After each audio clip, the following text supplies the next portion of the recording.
Okay, I'm Chris Bolan. I'm with the U.S. Army War College, where I focus on Middle East security issues. Um, I don't know when we get the slides up here, but let me just talk through a few things. One, certainly thank the conference for inviting me here, giving me the opportunity to gain insights from all the prior panel discussions. What I really hope to do in this small section is kind of apply those insights to the particular case of Iran. And after all, deterrence is really about deterring specific actions against a specific actor in a specific context. So, and you can decide how right or wrong I get it. I'm personally always reminded of Richard Haass, who's the president for the Council on Foreign Relations and served in senior administration positions at the NSC and state for Republicans. He has a reminder of folks that decisions at the national level are almost always a 51-49 split. So at best you got a 51% chance of being right, and it's useful to keep that in mind and approach things with a little degree of humility. But all the views are my own here, and I look forward to the discussion afterwards where we might pull some threads that you find most interesting. Before we start out, just to kind of get everybody on the same page, if you don't follow the Middle East or don't follow Iran in particular too closely, a couple basic facts. As you can see from the map, I mean, one, it's a physically large country.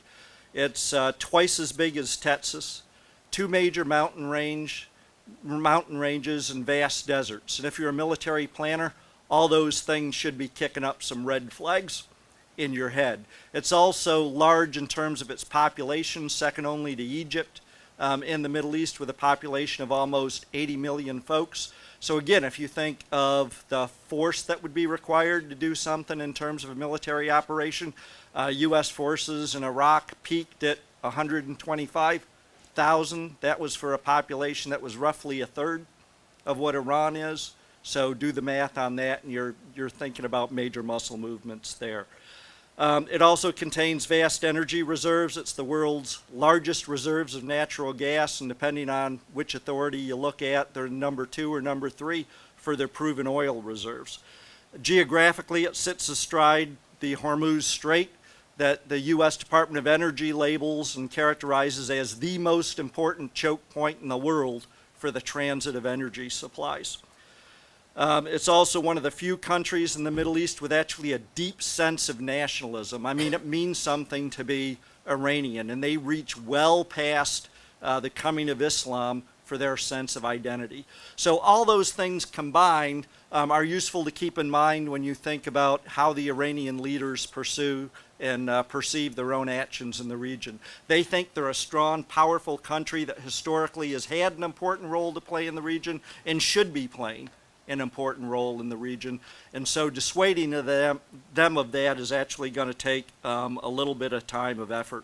I think it's also worth remembering there's some heated rhetoric. We frequently get it from our Sunni Arab partners in the region, and they say, well, Iran now controls 4 capitals in the region. There's the source of all instability in the region, and if you just take care of Iran and their malign behavior, everything will be honky-dory. I just don't think that's just not true. It's super exaggerated perspective on the threat of Iran. They do pose challenges to us. They do hope that to reduce U.S. and Western influence in the region. There's no doubt about that, but we should actually keep things in perspective that way. And in particular, they're kind of constrained by their own sense of identity, right? They're a Persian Shia country in a region that is 85% Arab and Sunni. So there are some natural constraints too in terms of their influence. So keep those in mind going forward. The other thing, of course, we've known, and many speakers and have emphasized this, is deterrence is all about communicating a credible threat to a targeted audience. And the failure of deterrence with Iran is not going to be determined in Washington. It's not going to be decided in Brussels. It's not going to be decided anywhere but in the minds of the Iranian leadership in Tehran. So it's worth understanding how that decision-making process works, and it's both opaque and it's complex. And this is going to be a huge effort, I think, for Western intelligence services, is to kind of pry a better, more comprehensive, more nuanced understanding of how the Iranian leadership makes its decisions. What this graphic does is it just shows you that the Constitution purposely distributes decision-making authority in Tehran across a wide range of interlocking web of overlapping authorities. Of course, the supreme leader is at the top of that pyramid. He's the theological head, is the ultimate decision-making authority. He establishes the boundaries and the general left and right limits and minimum requirements for Iranian foreign policy. So, for instance, certainly his support was critical in allowing the Iranians to participate in the P5+1 negotiations. He likely established a minimum red line for those negotiations as maintaining some kind of enrichment capability for Iran. But he's also, in some cases at least, served as a restraint on Iranian capabilities. And reports suggest that he in particular played a key role in limiting Iranian missile capabilities to 2,000 kilometers, and did that, of course, with the likely express intent of not provoking, staying short of provoking a Israeli unilateral military strike or a Western military strike. The president is the head of the elected government. He has large discretion in terms of the details of how the foreign policy is conducted, and the president only holds 2 terms. So we've had Rouhani for more than 1 term now. He's characterized as more or less a relative moderate, but he campaigned on a pledge of improving the economic condition in Iran. So that made him susceptible to offers, positive incentives, right, of sanctions relief. But Rouhani will not be in place forever, and the next president will have to take his measure, it won't be a her, will take his measure of, what incentives, what he values, what his objectives are, what his red lines are, etc., as we kind of pull together a deterrent strategy. So that's challenge number 1, right? Getting a better handle on that. Challenge number 2 is really on our part as a Western alliance, and I think it's deciding what of these malign activities is most important to us, because as the old adage goes, if everything's a priority, nothing's a priority. So that's an issue we're going to have to come to agreement on. What are the most urgent threats? What are the most significant threats that have to be curtailed? And how are we going to articulate those red lines that, if they're crossed, are going to result in some kind of retaliation? Now, on this slide, I've kind of binned things in 2 separate categories, right? The first are kind of the conventional security issues. And I think, traditional tools, theory, and practice actually tells us we've probably got a fairly high, fair to moderate degree of prospects for success in applying those traditional tools to deter at least the worst of Iran's behaviors in those categories. And of course, they would include military punishment, threats of military attack, economic sanctions, arms control measures, but often forgotten is actually positive incentives to improve your prospect for successful deterrence. So figuring out what rewards also might be offered or worth considering. The other reason I think there's a fair degree of success in these fields is that there's at least some overlapping interest between Iran and the international community writ large. Iran has no interest in provoking a major armed confrontation. They know they're outgunned and would lose that confrontation in pure conventional military terms. They also are equally dependent on open access through the Strait of Hormuz. Right? I mean, they need to get their oil to market, so their interest really is in keeping the Strait of Hormuz open, and they want relative stability on their borders as well. So they want a relatively stable Afghanistan, relatively stable Iraq as well. So there's overlapping interest, and I think we might be able to craft a policy and strategy that's successful on that score. The other bin, though, are kind of the non-traditional issues, and I think theory doesn't give us a whole lot of hope for prospects of success in this score for a couple reasons. One is because the Iranians actually view these activities, their support for proxies, their pursuit and advancement in the field of cyber warfare and capabilities, and their dominance in the information sphere. They view those themselves as essential deterrents to preventing a Western attack and regime change. So they're not going to be easily convinced to stop or curb those activities. And actually, why in the top categories here, we're really genuinely pursuing probably deterrence, right? We're preventing action that hasn't already taken place. In those bottom categories, these are issues where their activity has already taken place. So we're not really talking about classic deterrence, we're talking about compellence, which is going to be a much higher bar and much harder measure to get that done. There's also the attribution problem that is shared, and the last panel kind of mentioned that with relative to cyber. But if you can't clearly identify the perpetrator of the action that you want to punish, makes deterrence hard. And it makes declaring and articulating clear red lines more difficult. There's also the problem of an asymmetry in power. In other words, conventional U.S. Western dominance in the military sphere doesn't count for as much in these areas, and it can actually be counterproductive. We heard why it might be counterproductive in cyber, the last panel discussion.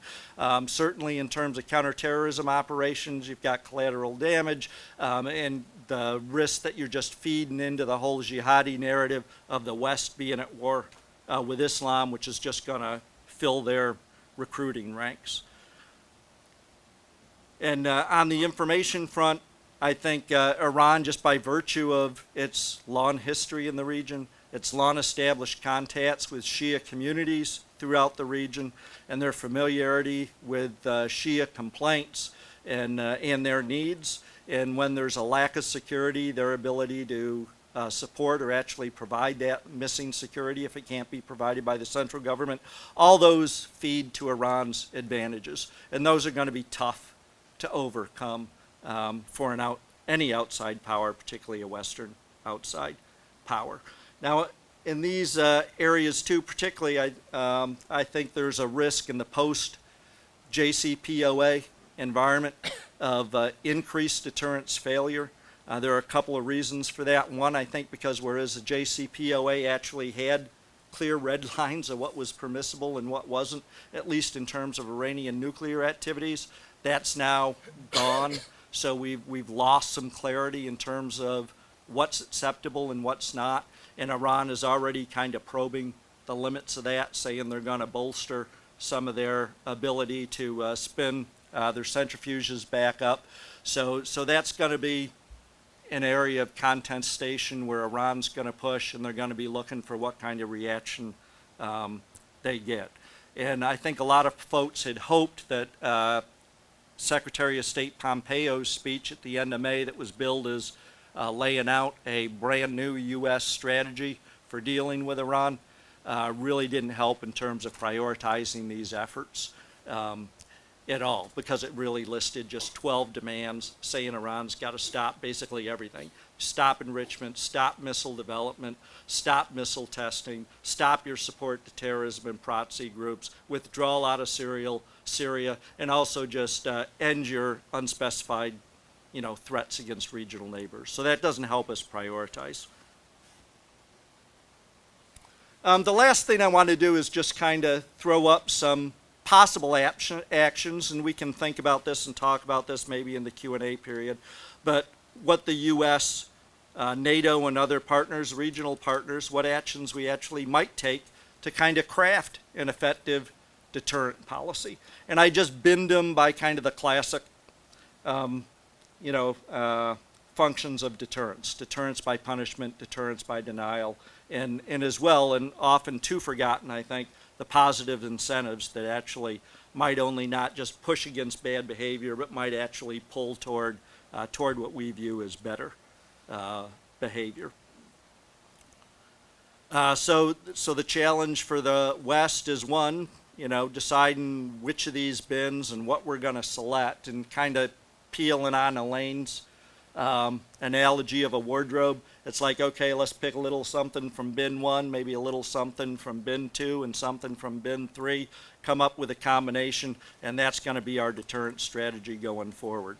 So doing that's going to be a challenge, and it's going to take a lot of coordination between the United States and our partners.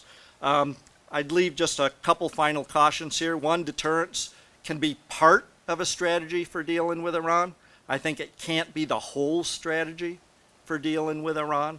There are some negative aspects of deterrence we need to be cautious about.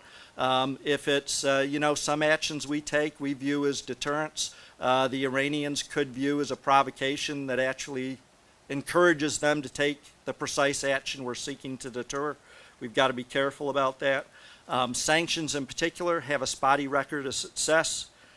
They strengthen hardliners at home. They kind of foster black market and corruption. They undermine civil society. For the future going forward, if you want to, resurrect something more positive and helpful for the future.